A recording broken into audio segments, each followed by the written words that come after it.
Hola, ¿qué tal? ¿Cómo están? Bienvenidos nuevamente a un capítulo de Conversemos, este video podcast que hoy en esta serie especial desde Roma, pues lo que estamos haciendo es profundizando a través de diferentes contenidos, diferentes importantes temas sobre el año jubilar. Hemos venido trabajando varios temas que nos han ayudado a profundizar pues en este año de gracia, este año de bendición. Y hoy pues tenemos un tema muy especial. El tema es palabra de esperanza. Y pues como ustedes bien saben, el Papa ha propuesto para este año jubilar pues un lema bellísimo que se llama Peregrinos de Esperanza, y eso nos ha permitido adentrarnos en cada uno de estos temas para poder escudriñar a profundidad cada uno de estos aspectos y así reflexionarlos para nuestra vida. Hoy tenemos la bendición de tener un sacerdote legionario. Estamos acá en Casa Dirección en Roma. Él es el padre Marcelo Bravo Pereira, es chileno. El padre es doctor en teología dogmática y también licenciado en filosofía, profesor de teología y filosofía en el Ateneo Pontificio Regina, y pues el padre aquí con nosotros acompañándonos para desarrollar precisamente este tema. Padre Marcelo, ¿cómo está? Y bienvenido al video podcast Conversemos. Pues muchas gracias, Diego. Estoy muy contento de estar aquí con ustedes y de poder pues iluminar en lo que sean mis posibilidades lo que ustedes quieran preguntar. Bueno, muy bien. Antes de adentrarnos con los temas específicos de este video podcast, hablemos un poco de usted. ¿Cómo llegó a la Legión? ¿Cómo se hizo sacerdote? ¿Cómo exploró otros horizontes cuando salió de Chile? Bueno, sí, yo salí de Chile en 1991, entré a la Legión de Cristo en el 88 y pues con mi hermano, porque somos dos sacerdotes en familia, estábamos buscando cómo profundizar nuestra fe, sobre todo después de que Papa Juan Pablo II nos visitó en Chile en el 87, si no me equivoco, 86-87. Entonces estuvimos buscando dónde podíamos ir a seguir nuestra vocación. Y él siguió un camino, yo seguí otro. Él ahora es párroco en Venezuela, es un misionero párroco en Venezuela de la diócesis de Caracas, y yo pues seguí mi camino como profesor, y aquí en Roma pues estoy siguiendo mi misión. Empiezo por preguntarle cómo podemos nosotros redescubrir esa esperanza que no defrauda y hacerla parte de nuestra vida diaria. Dicho de manera muy sencilla, la esperanza es la seguridad de que Dios va a llevar a cabo su designio de salvación sobre mí y sobre el mundo. Es decir, que si yo no pongo obstáculo, si yo sigo las inspiraciones de la gracia, pues Él me va a conceder ese paraíso, ese cielo que me ha prometido. Y esta esperanza no es una esperanza vana, porque lo que no me prometió el Señor es que todo va a salir bien. Y yo me acuerdo, no sé si ustedes recuerdan, esa promesa que la Virgen hizo a Santa Bernardita a Lourdes. Sí. Le dijo: no te prometo de hacerte feliz en esta tierra, sino de hacerte feliz en el cielo. Y a eso se refiere la esperanza. Creer que Dios va a actuar en mi vida no significa que me va a quitar los problemas, no significa que todo va a ir bien. Significa que no obstante las dificultades de la vida, no obstante las cruces que pueden ocurrirnos, las desgracias, Él me tiene prometido el cielo y Él lo va a cumplir. Y ahí se funda mi esperanza. No se funda en mis capacidades, en mis posibilidades, ni siquiera se funda en mi respuesta. Se funda en que Dios es fiel y va a cumplir sus promesas. ¿Qué significa ser peregrinos de esperanza, que es el lema de este año jubilar? ¿Qué significa ese caminar, esa propuesta que nos trae la Santa Sede? Pues, peregrino, ¿qué hace el peregrino? El peregrino camina. El peregrino está en movimiento. El peregrino no se queda en un lugar. Ponerse en camino significa confiar, significa esperar que hay una tierra prometida, que yo puedo llegar a esa tierra prometida y que por lo tanto vale la pena caminar, ¿no?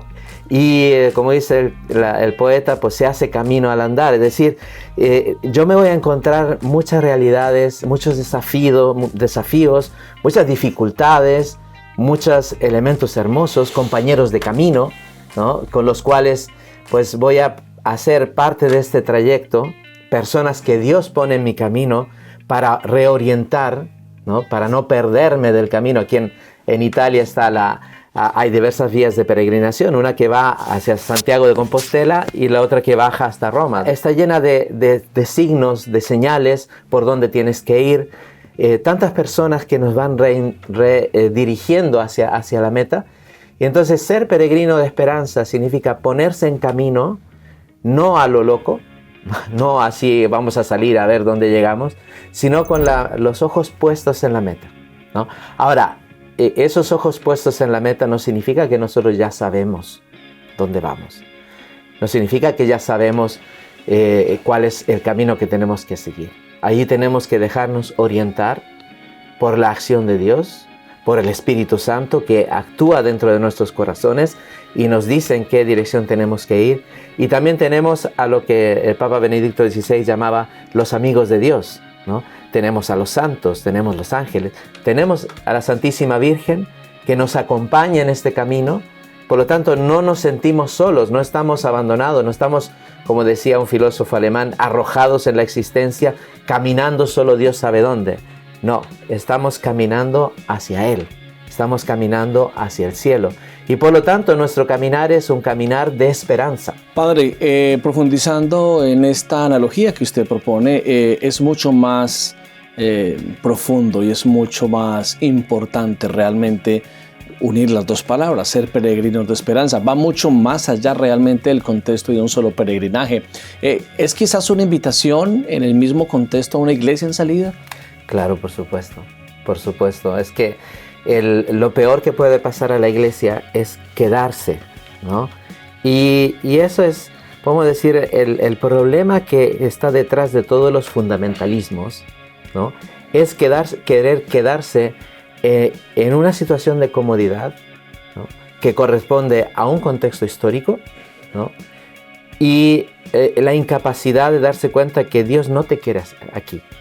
O sea, por eso es muy hermosa la imagen que Papa Francisco dice de la iglesia, que es un hospital de campaña, ¿no? Yo no tengo que construir, ¿no?, un tremendo hospital, porque yo me voy a tener que mover, ¿no? Somos nómades espirituales.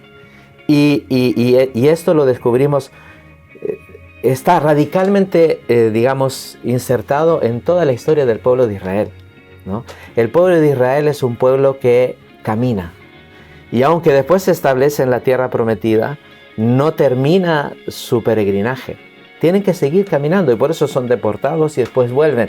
Y son deportados una segunda vez y vuelven otra vez a la tierra prometida para hacer ver que aunque podamos estar fijos en un lugar, ¿no?, tenemos que estar en camino, espiritualmente en camino. Y iglesia en salida, ¿qué significa? Una iglesia que no se queda encerrada en sí misma, sino que se abre a los demás, ¿no? La iglesia tiene que, esto lo decía de manera muy hermosa el Papa Juan Pablo II en una encíclica que se llama Redemptoris Missio, ¿no? Una iglesia que no evangeliza es una iglesia que comienza a perder su fe. ¿Cómo este año todos podríamos colocar de nuestra parte, pero me refiero a párrocos, obispos, diócesis y comunidades, para que logremos una interpretación realmente de lo que significa un peregrinaje en todo el sentido de la palabra? Un primer camino es un camino de peregrinación interior, ¿no?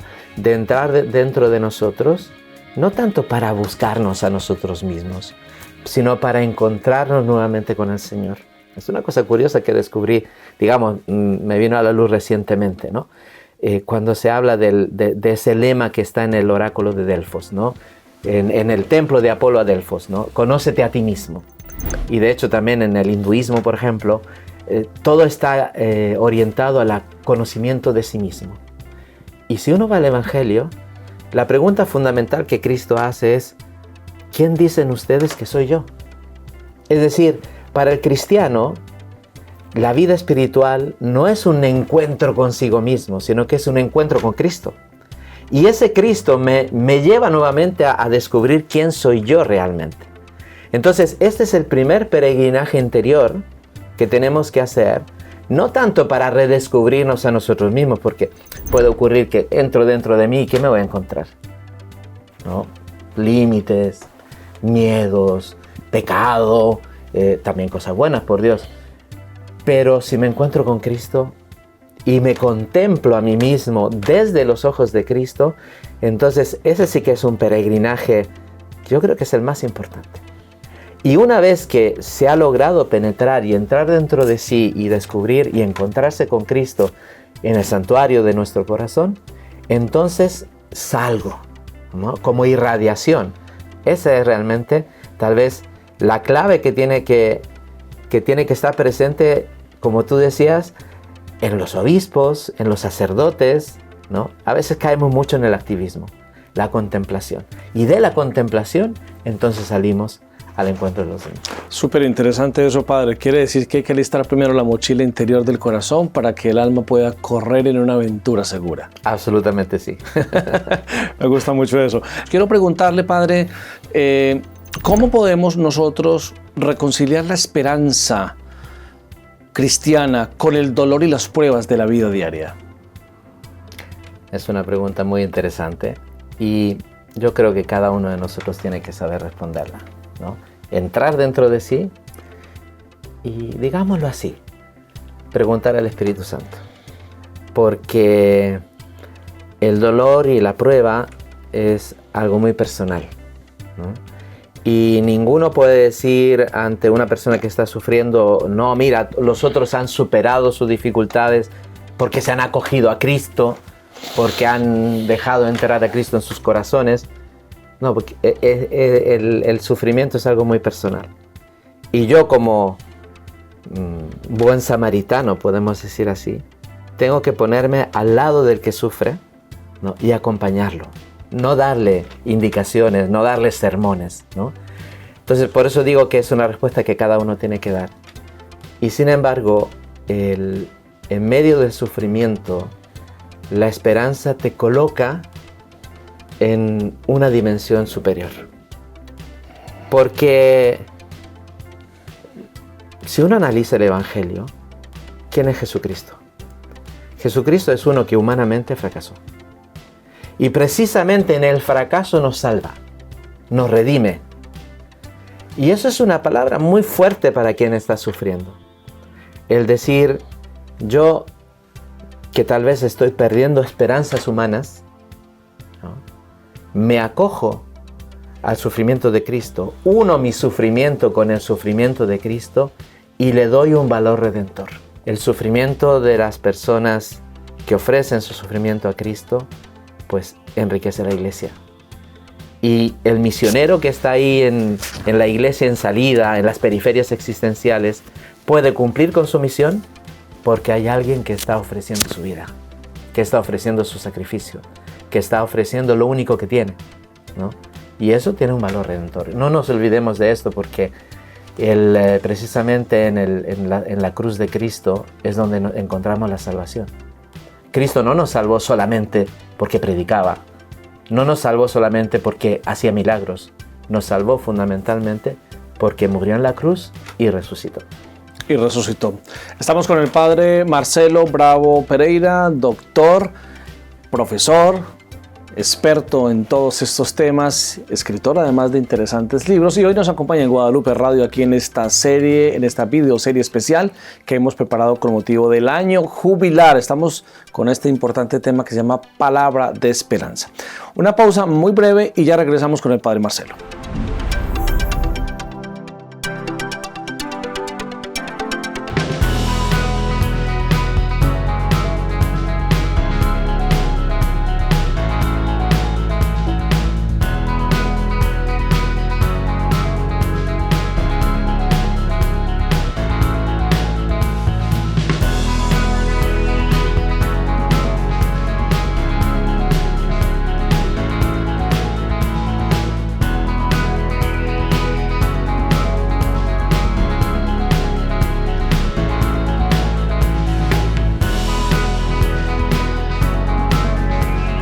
Estamos de regreso con nuestro video podcast Conversemos en esta serie especial del año jubilar y hoy nos encontramos desarrollando el tema Palabra de Esperanza con el padre Marcelo Bravo Pereira. El jubileo pues no solo es una experiencia personal sino también una experiencia comunitaria. Las primeras comunidades cristianas, pues usted lo sabe, fueron ejemplo de unidad y confianza en Dios. Quiero preguntarle, ¿Cómo puede la iglesia ser hoy comunidad que pueda irradiar esperanza y aliento, especialmente por los más vulnerables?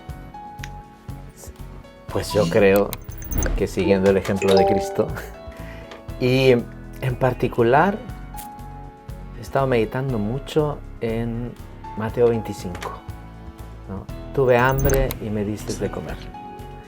Tuve sed y me diste de beber. Es decir, las obras de misericordia, ¿no? Las obras de misericordia espirituales y las obras de misericordia corporales. Porque la iglesia, ¿cuál es su misión, ¿no? ¿Cuál es la misión de la iglesia en general? ¿Y cuál es la misión de las comunidades cristianas? Es ser testigos de misericordia, de la misericordia de Dios. Es decir, el cielo estaba cerrado y Cristo nos abre el cielo y baja toda la misericordia de Dios sobre nosotros. Me acuerdo de un sacerdote anciano que nos explicaba a Cristo sobre la cruz, ¿no? Que decía: Padre, perdónalos porque no saben lo que hacen. Y la interpretación inmediata, según este sacerdote, es: perdona a los que lo están crucificando, ¿no? A los judíos, ¿no? A los fariseos, a los sacerdotes del templo. Pero tiene un significado más profundo y es: Padre, ahora, con el sacrificio de la cruz, puedes perdonar, puedes ofrecer misericordia. Pero una iglesia que no vive la misericordia, una iglesia que no testimonia la misericordia hacia todos, hacia pobres, enfermos, pecadores. Y la cosa interesante en esto de Mateo 25 es que los que hicieron misericordia y los que omitieron la misericordia, ninguno de ambos se daba cuenta que lo estaba haciendo a Jesús. ¿Cuándo te vimos enfermo? ¿Cuándo te vimos? Entonces, una comunidad no tiene que estarse preocupando tanto de que si lo está haciendo a Cristo, tiene que hacerlo. Tiene que vivir la caridad, tiene que vivir la misericordia, tiene que ser testigo de misericordia. Y entonces, ¿qué es lo que tenemos que hacer nosotros en la iglesia? ¿Tenemos que mostrar que vas a estar mejor porque eres cristiano? No, tenemos que manifestar que Cristo, con su venida, con su cruz, con su iglesia, ¿no?, viene a sanar las heridas de todos, sin excepción.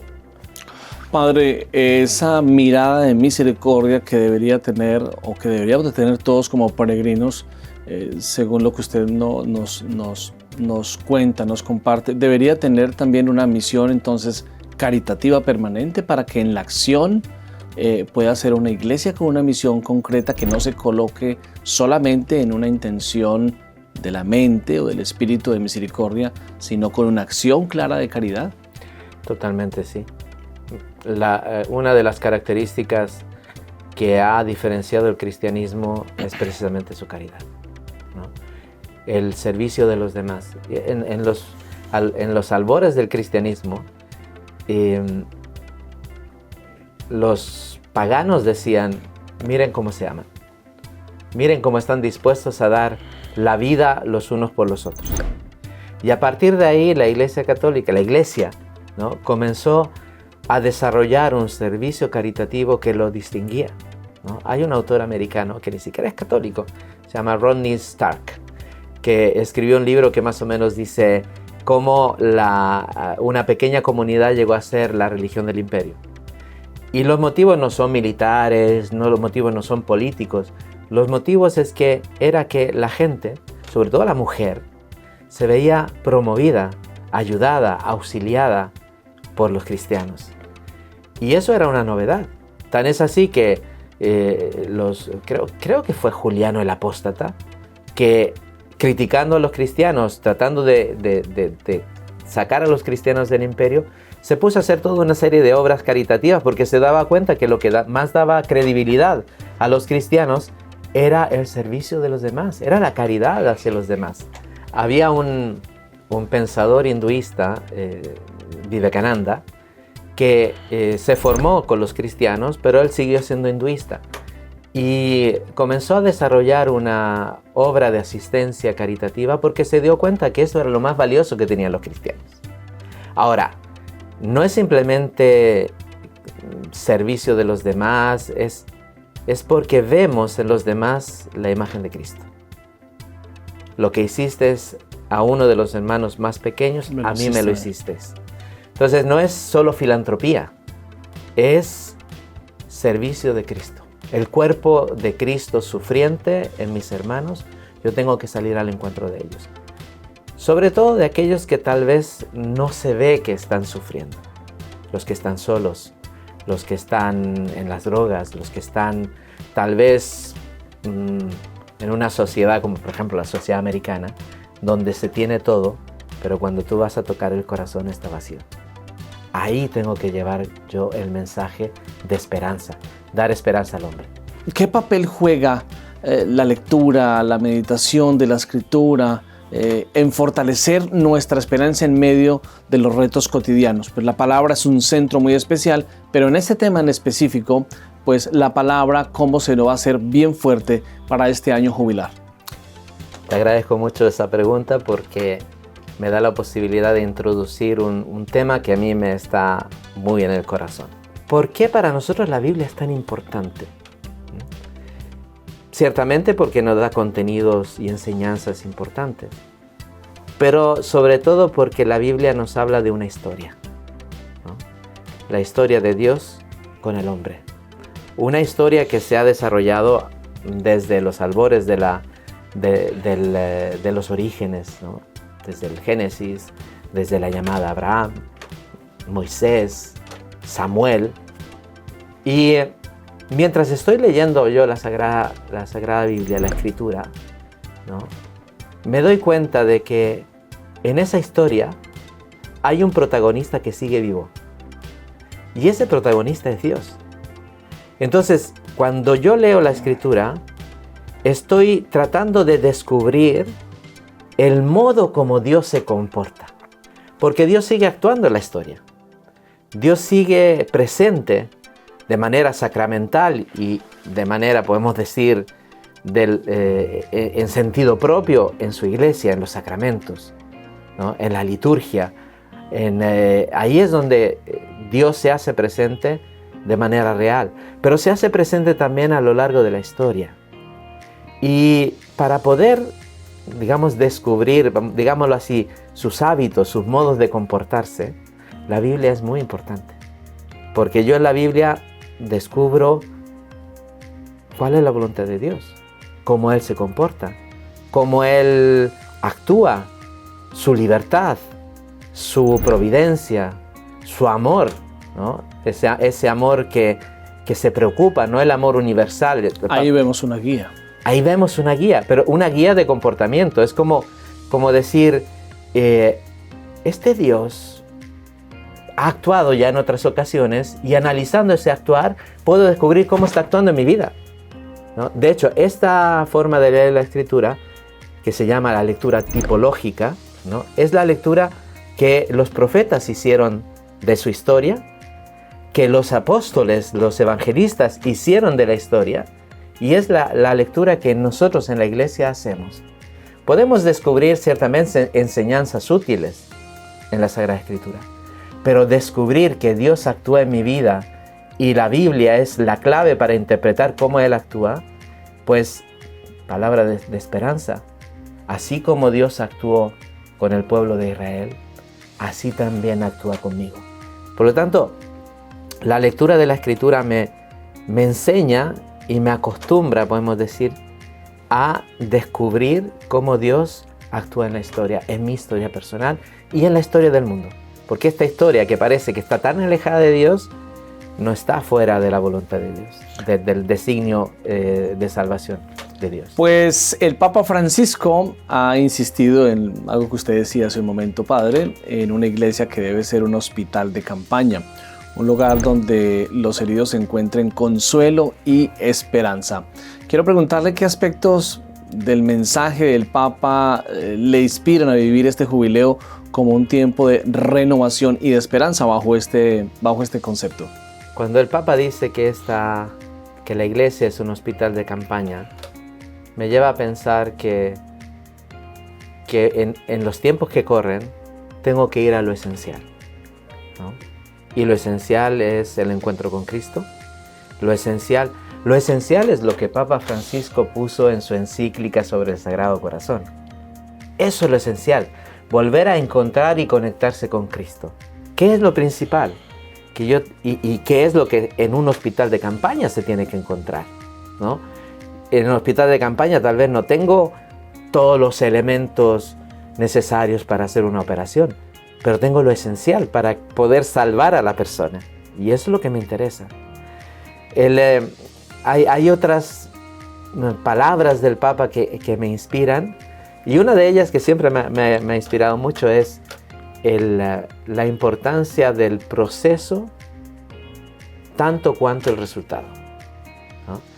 Vivimos en una sociedad eficientista de resultados, ¿no? Donde los hombres se separan, se distinguen entre winners y losers, ¿no? Y lo importante en nuestras comunidades es el proceso, ¿no? Cuando tenemos que resolver un problema, muchas veces queremos la solución rápida y aplicarla, pero ¿y la relación? El tiempo que hemos perdido, me viene ahora en la mente lo que decía el Principito, ¿no? El tiempo que tú perdiste con tu rosa hace que tu rosa sea tan importante para ti, ¿no? El tiempo que tú dedicas a tu comunidad, el tiempo que dedicas a tu familia, ¿no? Hace que tu familia se vuelva algo tan importante, ¿no? Yo creo que Papa Francisco es un Papa posmoderno, ¿no? ¿En qué sentido?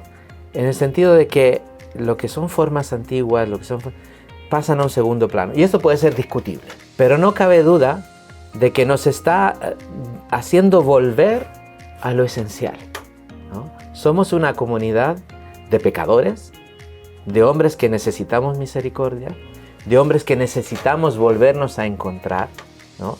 Como comunidad, como hermanos, perdamos tiempo en la relación y nos vamos a dar cuenta de que en el fondo lo que el mundo necesita de nosotros no son formas externas, sino que tenemos que ser como la sal, ¿no?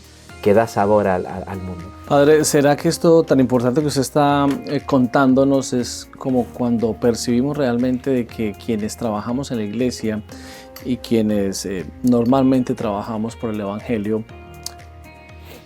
pareciera que a veces entendemos de que todas las cosas de Dios son importantes, pero se nos olvida que más importante es Dios? Absolutamente sí. Y creo yo además que el esfuerzo sincero, hay que decirlo así porque es un esfuerzo sincero de tantos pastores, de tantas personas que se dedican a la promoción del Evangelio, a hacer presente la iglesia en el mundo, es precisamente el reconocer que no somos nosotros, que Dios nos usa como instrumentos libres, con nuestra inteligencia, con nuestras capacidades, pero que en el fondo es Él el que guía, ¿no? Entonces yo voy a hacer lo que tengo que hacer, voy a hacerlo del mejor modo posible, ¿no? Pero voy a vivir con esperanza, ¿no? Él es el que está guiando la historia en una dirección. Él es el que está comprometido completamente en la evangelización. Yo soy solo un instrumento. Así que cálmate, ¿no? Vive con serenidad. A veces nosotros podemos estar... Me acuerdo de una historia que se cuenta en el libro Diario de un cura rural de Bernanos, ¿no? Que habla, un cura viejo, ¿no? Que cuenta la historia de una... Aquí le llaman una perpetua, ¿no? La señora que se ocupa de la iglesia, ¿no? Que limpia la iglesia, que ayuda al sacerdote en las cosas de la limpieza y tal. Y pues era de una iglesia de campo, ¿no? Entonces llegaba la gente sucia, porque venía del campo, con los pies llenos de barro, y esta señora, pues terminaba la iglesia, se ponía a limpiar perfectamente. Y si entraba alguien con los pies sucios, los echaba, porque ensuciaban la iglesia, ¿no? Y este sacerdote dice, ¿qué pasó con esta señora? Se murió. ¿Por qué? Porque ella prefería tener una iglesia limpia, perfecta, pero vacía, ¿no? Mientras que la iglesia, si queremos que haya gente, si queremos que haya fieles en la iglesia, tenemos que reconocer que no todo va a ser perfecto, que no todo va a funcionar, que cada uno se va a acercar a Dios con su historia personal, con sus dificultades, con su pecado, ¿no? Ese hombre que está sentado en el fondo y que dice, Dios mío, ten piedad de mí, ¿no? Y el otro que está adelante, ¿no? Está claro que ese que está en el fondo va a generar problemas, va a llegar con su peso de pecado y de miseria. Si yo lo he hecho, me quedo con una iglesia vacía. O peor todavía, me quedo con una iglesia de puros, ¿no? Pero una iglesia de puros no es la iglesia, ¿no? La iglesia es un grande pueblo de Dios. Hay un teólogo del concilio que se llama Jean Danilou, que escribió un libro, Iglesia, Pueblo de Dios o Secta de Espirituales. Y él decía, el evangelio ha sido proclamado para los pobres. Ahora, esos pobres no son simplemente los pobres sociológicos, son todos aquellos cristianos que necesitan de ser sostenidos en su fe si no la pierden.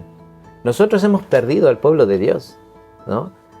Y ahí siempre va a haber grupos, ¿no? de cristianos convencidos, movimientos laicales, etc. Pero el grande pueblo de Dios lo estamos perdiendo. Está cayendo en el ateísmo, está cayendo en las sectas, está cayendo en la desesperación, ¿no? Hoy en día ni siquiera tienen, ni siquiera comunidades evangélicas, podemos decirlo así. Y nos pasa muchas veces como, perdón que le interrumpa, padre, como Marta, que al final del día creo que no elegimos la mejor parte. No elegimos la mejor parte, pero aquí lo importante es reconocer que si queremos que la iglesia sea lo que tiene que ser, tenemos que reconocer que los miembros de la iglesia, como nosotros, como tú, como yo, ¿no? Somos pecadores. Y que no tenemos que esperar a ser santos para entrar en la iglesia, ¿no? Tenemos que entrar y hacer un camino con cada uno de ellos. Entonces, dar esperanza, ¿no? Para la iglesia. Esto no tiene nada que ver con una iglesia que se entibia, porque si una iglesia se entibia, nadie viene, ¿no? Sino que es una iglesia fervorosa que reconoce que mientras estemos en esta tierra, estamos peregrinando. Y si peregrinamos, nos ensuciamos los pies, se nos llenan de cardos las piernas, está el sudor, ¿no? Y no vamos a encontrar duchas por ahí, ¿no? Por decirte, antes de entrar a la iglesia, tú entras como puedes, ¿no? Aquí en Roma están enfrente de cada iglesia había una fuente, ¿no? Que ahora no se puede ni tocar, ¿no? Pues ¿cuál es la función de la fuente? Que llegaban los peregrinos, se daban una lavadita y entraban, ¿no? Pues la iglesia es una iglesia de pecadores, ¿no? Y esta iglesia de pecadores la tenemos que aceptar así como es. Y tenemos que amar la iglesia así como es. Padre, ¿qué podemos aprender del simbolismo del peregrinaje en nuestra vida espiritual y en nuestra relación justamente con los demás? Que no solo la vida es una peregrinación, ¿no? Nosotros estamos constantemente en caminos. Que la iglesia se entiende solo como una peregrinación, ¿no? Estamos esperando que Cristo venga. Y estamos esperando el simbolismo de la vigilia de Pascua, es muy bonito, ¿no? Que ya los padres de la iglesia, Melitón de Sardes, un padre de la iglesia del siglo III, me parece, ya en sus homilías hablaba de la iglesia como esa procesión de la vigilia pascual, en donde estamos con nuestras velas, en la oscuridad, con nuestras velas, caminando hacia la Pascua, ¿no? Y eso somos nosotros. Para nosotros cristianos la meta es el cielo. La meta es el establecimiento del reino de Cristo en esta sociedad que actúa misteriosamente, ¿no? Y que actúa para el bien del mayor número de personas, ¿no? Entonces, el peregrinaje me da un sentido de provisoriedad, ¿no? Me da el sentido de no poder quedarme en ningún lugar de manera estable. Decía Santa Teresa de Jesús que la vida es como una mala noche en una posada de tercera, ¿no? En una mala posada. Pues sí es hermosa, ¿no? Aquí en Italia se dice, sí, es verdad que la vida es un valle de lágrimas, pero se llora muy bien, ¿no? O sea, hay muchas cosas hermosas en el mundo que son don de Dios que recibimos, pero que son solo preparación para lo que va a venir, ¿no? Hay un libro de un medieval muy bonito El libro se llama en latín De Arra Anime, no tiene traducción en español porque arra es como la promesa del matrimonio, ¿no? Era lo que el esposo daba a la esposa como promesa del matrimonio futuro. Las arras, sí. Las arras, exacto. Y para nosotros, en ese libro, el libro es de Hugo de San Víctor, un teólogo del primer milenio, a caballo entre el primero y el segundo milenio, decía: todo el universo es como una promesa, ¿no? Todo lo que hay de hermoso en este mundo es bello, pero es provisorio, ¿no? No es lo que en el último capítulo del libro se llama la entrada en el tálamo nupcial, ¿no? Porque ve la relación espiritual como un matrimonio, ¿no? Y ese matrimonio se va a consumar en el cielo. Todo lo demás es un camino, ¿no? No me puedo quedar con las arras como si fuera ya la posesión definitiva. Entonces, vivamos nuestra vida así, caminando. Podemos errar el camino. Una vez me fui de paseo por los Alpes, ¿no? Y 8 horas caminando, y de las cuales 2 horas me perdí, ¿no? Pero era tan hermoso que valía la pena perderse. Era la primera vez que yo subía a los Alpes, y solo no se tiene que hacer nunca ir solo, porque si se pierde puede pasar a haber problemas. Pero me permitió, incluso cuando me perdí, me permitió contemplar lugares bellísimos, hermosos. Bueno, este mundo es como eso. A veces me puedo perder, a veces puedo estar en riesgo de muerte, otras veces vuelvo al camino, alguien me ayuda, alguien me saca de los problemas. Yo tengo que ayudar a otros a seguir adelante. No, a veces tengo que retrasar el paso, no puedo ir tan rápido porque me lastimé o porque quien me acompaña no puede ir tan rápido. El simbolismo es muy hermoso, porque de hecho no, es más que un símbolo. La iglesia peregrina hacia el encuentro definitivo con el Señor. Y quisiera decir una cosa, porque si no la digo ahora, se me va a pasar. Marx, ¿no? Carlos Marx, decía: el único paraíso al que el hombre puede aspirar es el que puede construir con sus propias manos. ¿Qué es lo que pasa? Que al final ese paraíso nunca se dio. Y por eso la gente está desesperada, porque se le dieron esperanzas falsas.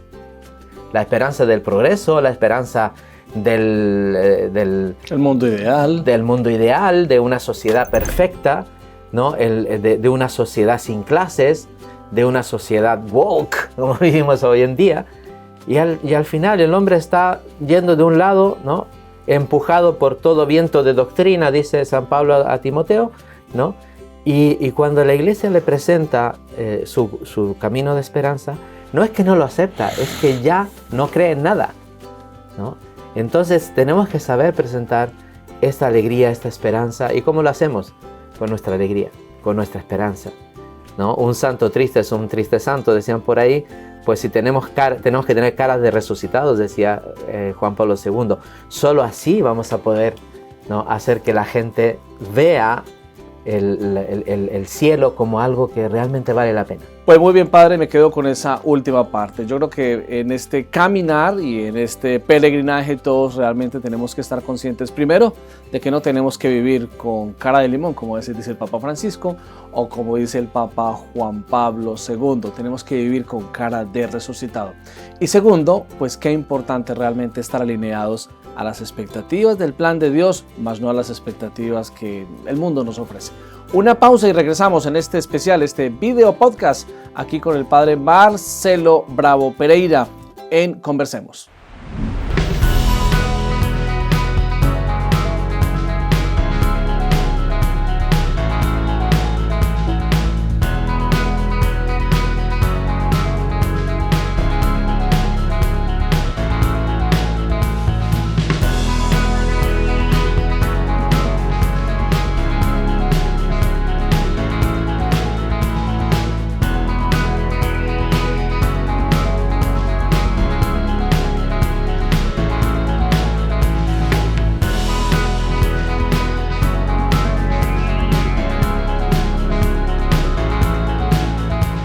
Y estamos de regreso aquí con nuestra videoserie, este video podcast que se llama Conversemos, y estamos en una edición especial por el año jubilar.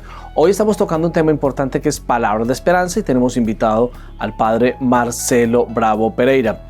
Padre, pues déjeme decirle que la reconciliación como camino de esperanza pues también es un tema importante que nos evoca a adentrarnos en esta parte. Y quiero preguntarle por qué el perdón y la reconciliación son fundamentales para, de alguna manera, experimentar la verdadera esperanza cristiana. Parto con una definición, perdóname mi deformación profesional como profesor, pero dos definiciones de conversión, ¿no? Conversión, porque la conversión significa en latín cambiar de ruta, ¿no? Y en griego, metanoia, significa cambiar de mentalidad. Y ambas son muy pertinentes para la pregunta que me has hecho. Porque si estamos hablando de peregrinos de esperanza, ¿no? ¿Cuál es el grande riesgo que tiene el peregrino? Es perder el camino, ¿no? Uno es quedar separado, ¿no? Y el otro es perder el camino. Decía uno que es mejor arrastrarse en el camino que correr fuera de él, ¿no? Porque cuanto más corres, más te alejas. Entonces, la conversión tiene este significado. Es decir, volver a el camino, volver a andar el camino, ¿no? Esa conversión no significa necesariamente volver otra vez. La conversión es como un GPS, ¿no? Porque cuando el GPS te indica un camino y tú te sales de ese camino, el GPS no te dice, pues ya, no, te quieres ir por tu lado, pues vete donde quieras. No, el GPS, ¿qué es lo que hace? Recalcula. ¿No? Y recalcular no significa darte la vuelta en U y vuelve otra vez, sino que muchas veces te lleva por otro camino. Claro, es un camino más largo tal vez, es un camino más difícil, es un camino tal vez más bello incluso, porque Dios tiene sus caminos, etc. Entonces, en este camino de conversión, de volver otra vez al camino, de metanoia, es decir, de cambiar de mentalidad, pues tenemos un instrumento, una herramienta, que es la reconciliación, ¿no? Y la reconciliación es fundamentalmente la reconciliación sacramental, ¿no? En donde entro, podemos decirlo así, en el misterio de la redención para volver a mirar la cruz de Cristo y reorientar mi camino. Es decir, por un lado es una acción de Cristo que me purifica, que me coge de los pelos, podemos decir así, y me hace volverme, ¿no? Para no perder, para no errar el camino. Y por otro lado es una acción de confianza, ¿no? A mí me gusta decir a quien pues tengo la oportunidad de encontrar en el sacramento de la confesión, sobre todo aquellos que ya tienen una confesión frecuente, una vida cristiana, digamos, adelantada, le digo, no solamente uno viene a decir sus pecados, porque a veces uno puede decir, bueno, digo mis pecados y ya con eso, más por un sentido de remordimiento que por otra cosa, ¿no? Y digo, tú piensa no solamente en pedir perdón a Dios, sino en aferrarte a la cruz de Cristo, como esa imagen de María Magdalena que se agarra a la cruz de Cristo para que Él te pueda salvar, para que tú puedas vivir tu vida, digamos, protegido por la redención de Cristo, ¿no? Y así poder continuar el camino. La reconciliación tiene este significado, la misericordia y el volver hacia el camino es una ayuda que el Señor nos da para continuar andando. Pero es que tengo que hacerlo pues a cada rato, ¿no? Dice, pues si el Señor dijo cuántas veces tengo que perdonar a mi hermano, 70 veces 7, pues Dios nos puede perdonar infinitas veces. ¿Por qué? Porque Él reconoce de qué estamos hechos. Él sabe que nuestro camino no es fácil, ¿no? Vale la pena, pero sabemos que si estamos caminando podemos cerrar el camino. Ninguno de nosotros puede decir, no, yo no necesito, porque yo ya soy fuerte, yo estoy bien entrenado. No, todos tenemos que reconocer que necesitamos a veces que el Señor nos diga, allá. ¿Cómo podemos ser instrumentos de unidad y esperanza en medio de de este mundo tan polarizado, Padre, en este año jubilar? Comienzo de una lectura que hice hace poco, de un artículo que se llama La religión en las máquinas, ¿no? Que está escrito en los años 70, pero es súper actual.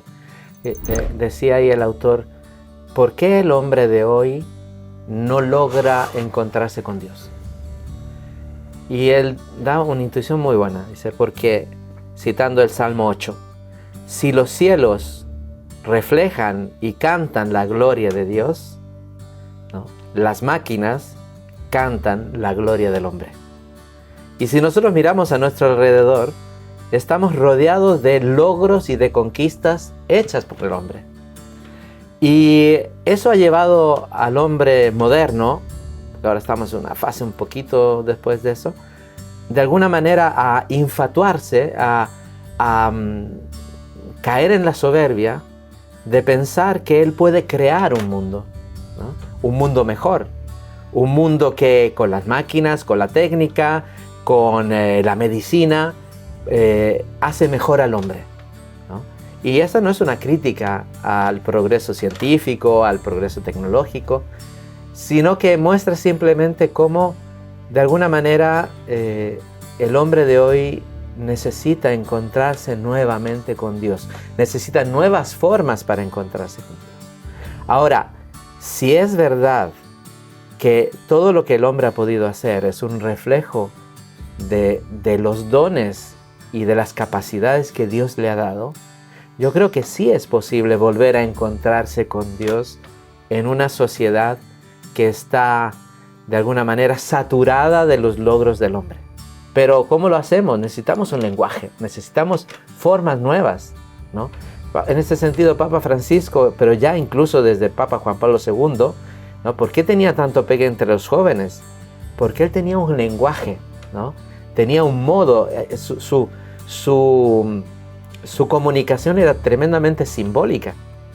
Se decía que a Juan Pablo II se veía, mientras que a Papa Benedicto XVI se le escuchaba. Porque también Papa Benedicto XVI, con su claridad, con su lógica, también de alguna manera nos transmitió. Papa Francisco, con esas frases casi a efecto, ¿no? La cultura del descarte, la iglesia como hospital de campaña, todo eso, nos está mandando, digamos, inputs para poder volver a reconectarnos con los principios trascendentales, con la sed del hombre, ¿no?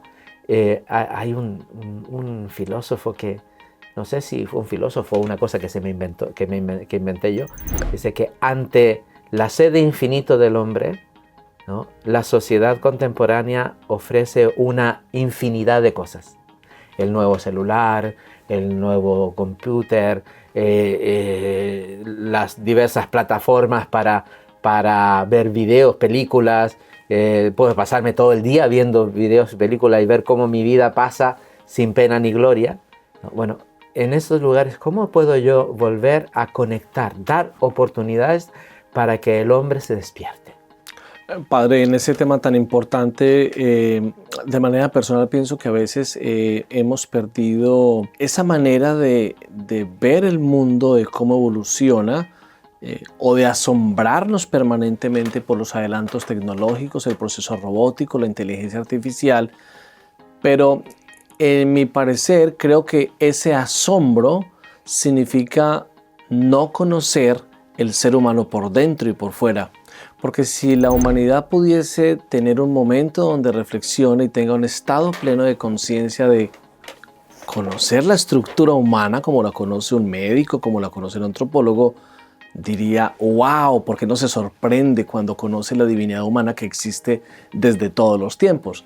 Entonces, el que hoy nos sorprendamos nosotros por los adelantos tecnológicos y por todo lo que hoy tenemos, significa que no conocemos por dentro o no nos hemos detenido a mirarnos por dentro nosotros. Así es, así es. Porque para poder entrar dentro de nosotros mismos, o más aún, para poder entrar también en la subjetividad del otro, porque yo me sorprendo ante mí mismo, pero en las relaciones de amistad, en las relaciones de amor, me sorprende la otra persona todavía más.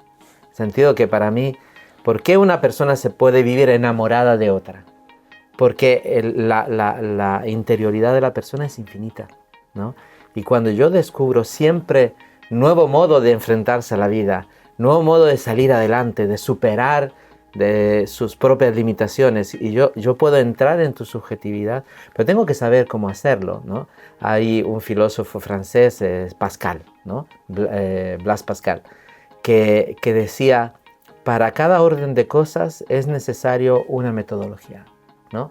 El espíritu de geometría para las realidades, digamos, de la matemática, de las ciencias, que nos introducen realmente en, podemos decirlo, un universo tan vasto que, en cierto sentido, los cosmólogos son aquellos que más están propensos a creer en Dios, ¿no?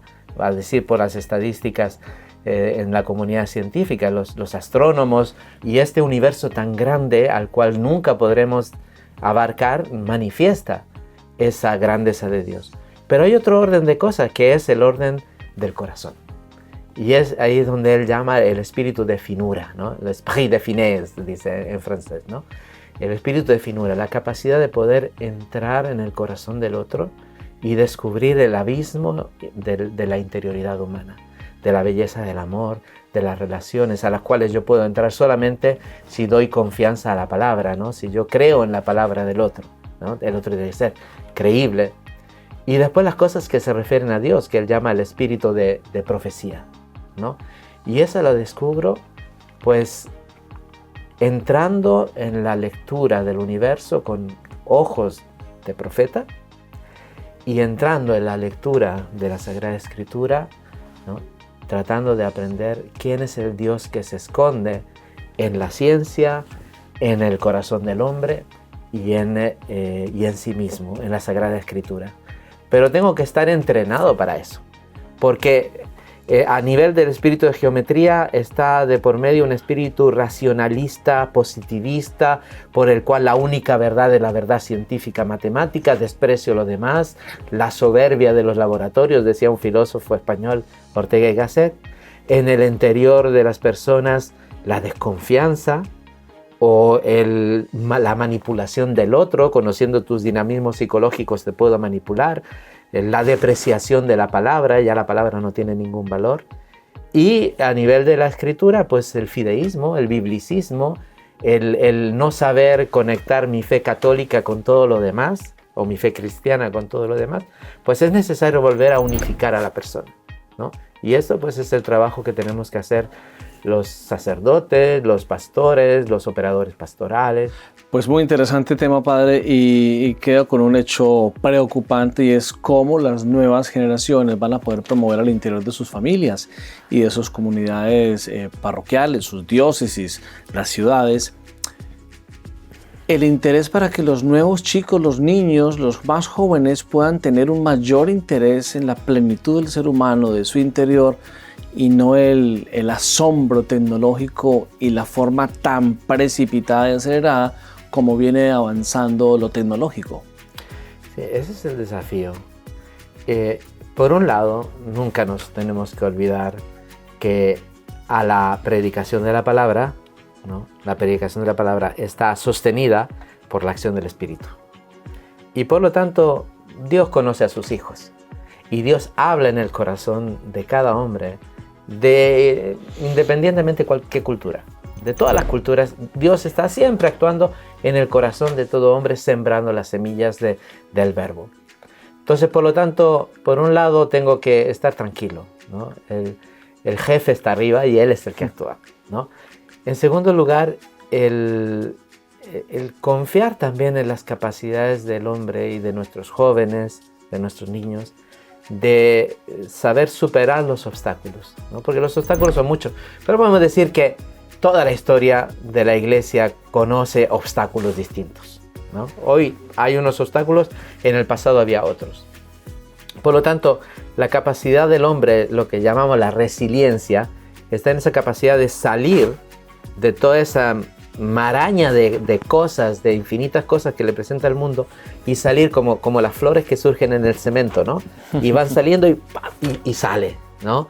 Y se empieza, y si es un árbol, comienza a abrir y rompe todo. ¿Por qué?